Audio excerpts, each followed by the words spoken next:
Salut tout le monde, Petit Champi de retour pour cette année 2013. Cette fois-ci, ça y est, la voici, le retour du Necronomicon. Vous l'avez attendu un certain temps, faut dire que pendant les fêtes... Qu'est-ce que j'ai fait pendant les fêtes? Putain, j'espère que j'ai pas été transformé en Père Noël. Je me souviens pas bien. Ou alors j'étais complètement bourré, ce serait pas étonnant aussi. Écoutez, on va reprendre sur de bonnes bases, avec une nouvelle qui s'intitule L'horreur à Dunwich, toujours de ce cher Howard Philip Lovecraft. On va pas changer de crèmerie, hein. C'est toujours excellent. Et on va commencer sans plus tarder cette histoire. Allons-y. Lorsqu'un voyageur, parcourant le centre nord du Massachusetts, se trompe d'embranchement au carrefour du pic Aylesbury, juste après le virage du Doyen, il tombe sur une région étrange et isolée. L'altitude augmente. Les parois rocheuses bordées de ronces enserrent de plus en plus les ornières du chemin tortueux. Les arbres des massifs forestiers omniprésents paraissent trop imposants, et les broussailles, buissons et mauvaises herbes présentent en ces lieux une figure surprenante pour une région habitée, et les quelques maisons éparses ont toutes le même aspect étonnant, antique, sordide et décrépit. Sans trop savoir pourquoi, on hésite à demander son chemin aux silhouettes solitaires et distordues qu'on aperçoit de temps à autre sur des seuils de pierre effrités ou au milieu de pâtures pentues semées de rocs. Elles se montrent tellement silencieuses, fuyantes, qu'on a l'impression d'aborder un domaine interdit où demeurent des êtres auxquels, pressentons, mieux vaut ne pas avoir affaire. Lorsqu'une nouvelle côte donne à voir les montagnes surplombant les bois denses, ce sentiment de malaise bizarre s'accroît.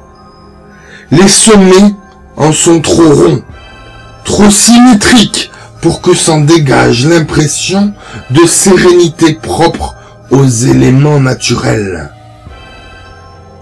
Par moments se détachent sur le ciel, avec une netteté particulière, les cercles étranges de grandes pierres levées qui en couronnent la plupart. Des gorges et des ravins d'une profondeur problématique coupent la route, et les grossiers ponts de bois qui les enjambent n'inspirent pas confiance.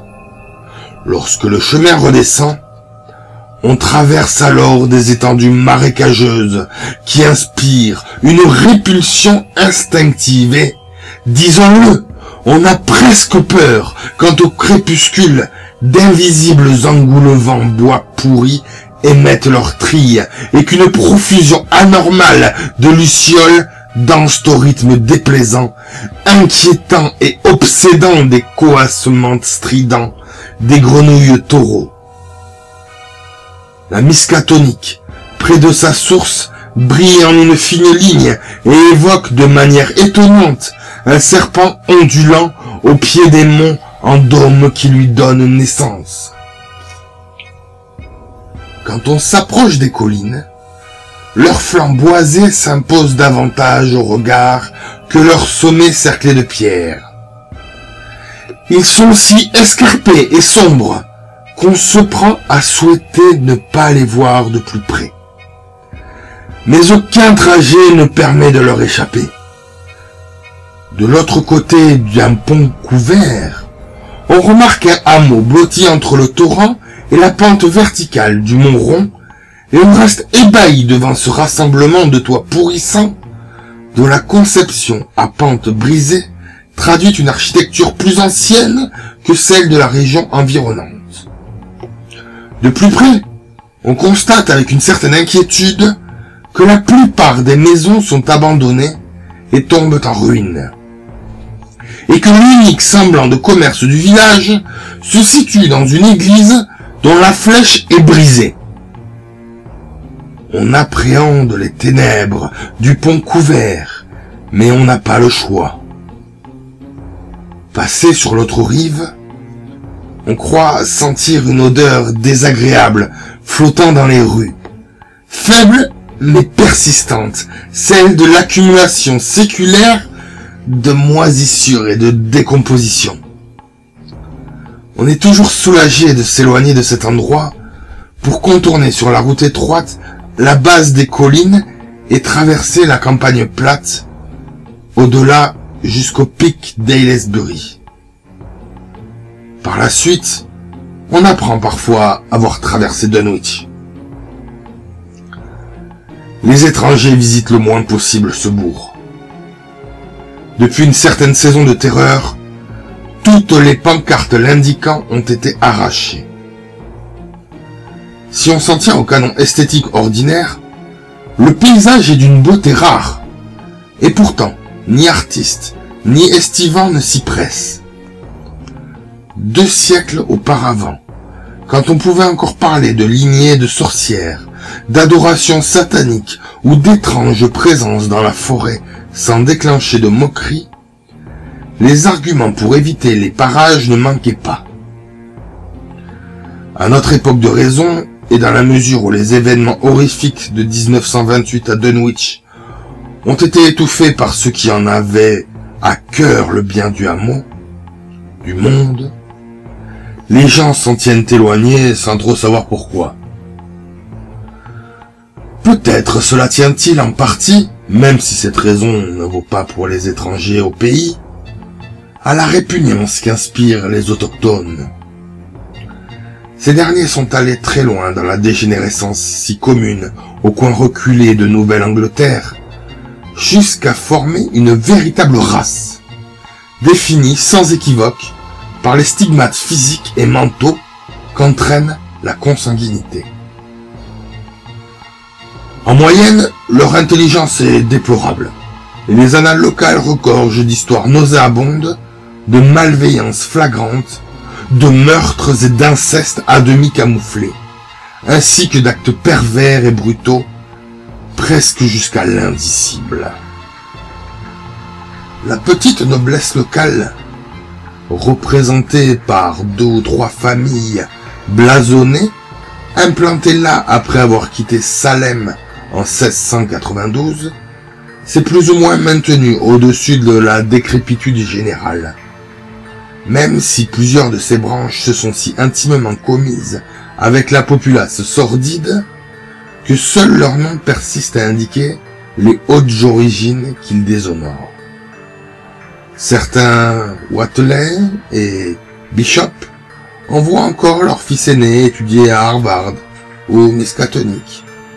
Mais ces derniers reviennent ensuite rarement vivre sous les toits moisis, à pente brisée où ils sont nés, eux et leurs ancêtres. Personne, même ceux au fait de l'horreur qui s'est récemment produite à Dunwich, ne peut expliquer au juste l'origine du malaise qu'on éprouve à cet endroit. Toutefois, d'antiques légendes relatent des rites impies, des rassemblements d'Indiens invoquant sur la grande colline ronde d'obscures formes bannies et se livrant à d'orgiaques rites sauvages auxquels répondaient, émanant de l'intérieur de la terre, craquements et éboulements retentissants. En 1747, le révérend de l'église congrégationaliste Abijah Audley, nouvellement en charge de la paroi, fit un prêche mémorable sur la proximité de Satan et de ses suppôts, dans lequel il disait: Il est indéniable que ces infernales hordes blasphématoires de démons constituent un problème reconnu. Plus d'une vingtaine de témoins honorables vivant parmi nous attestent avoir, oui, résonnant sous la terre, les voix maudites d'Azazel, de Buzraël, de Belzébuth, de Bélial. Moi-même, voici seulement 2 semaines, j'ai surpris une discussion entre ces puissances maléfiques dans la colline derrière ma demeure. Elle retentissait de claquements, de grondements, de grognements, de crissements et de sifflements qu'aucun être de notre terre n'aurait pu produire, et qui devait donc provenir de cavernes que seule la magie noire peut faire apparaître. Seul le diable peut ouvrir. Le père Audley disparut peu de temps après avoir prononcé ce sermon. Mais le texte imprimé à Springfield est parvenu jusqu'à nous. D'année en année, on rapporte toujours des bruits étranges dans les collines, qui restent une énigme pour les géologues et les géographes. D'autres légendes évoquent des odeurs pestilentielles, senties à proximité des cercles de pierre levés au sommet des collines, ainsi que de légers bruits entendus dans les endroits bien précis, au fond des ravins encaissés, et qui témoigneraient du passage de créatures invisibles. Tandis que d'autres encore tentent d'expliquer l'état de la parcelle saute-diable. Une sinistre pente dévastée où rien ne pousse. Ni arbre, ni buisson, ni même le plus petit brin d'herbe. Précisons aussi que les habitants de Dunwich ressentent une terreur mortelle devant la multitude d'engoulevents qui donnent de la voix par certaines nuits douces. Ils jurent que ces oiseaux, psychopompes toujours à l'affût des âmes des mourants, complotent pour pousser leur trille tous ensemble au moment précis où l'agonisant rend son dernier soupir. S'ils parviennent à s'emparer de l'esprit lorsqu'il se détache du corps, ils s'envolent sur le champ en poussant des cris d'hilarité démoniaque. S'ils échouent, ils sombrent peu à peu dans un silence déçu. Des contes, il va de soi, sont dépassés, ridicules, reliquats de temps très lointains. Par le fait, Dunwich est scandaleusement ancien, bien plus que tous les villages situés à 50 km à la ronde. Au sud du hameau, on distingue encore les murs et la cheminée de l'antique maison Bishop, bâtie avant 1700, tandis que les ruines du moulin près des chutes, datant de 1806, constituent l'édifice le plus moderne du lieu. L'industrie n'a pas prospéré ici, et l'essor des manufactures au XIXe siècle s'est révélé un feu de paille. Et, plus encore, s'élèvent sur les collines les immenses cercles de pierre, grossièrement taillés, qu'on attribue en général aux Indiens plutôt qu'aux colons.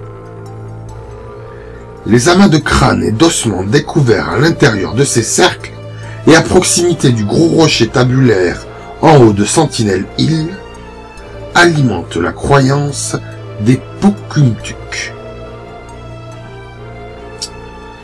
Croyance populaire selon laquelle ces lieux abritaient parfois, autrefois, leur cimetière. Pourtant, nombre d'ethnologues, sans considération aucune pour l'absurdité d'une telle théorie, persistent à affirmer que ces restes proviennent d'hommes blancs.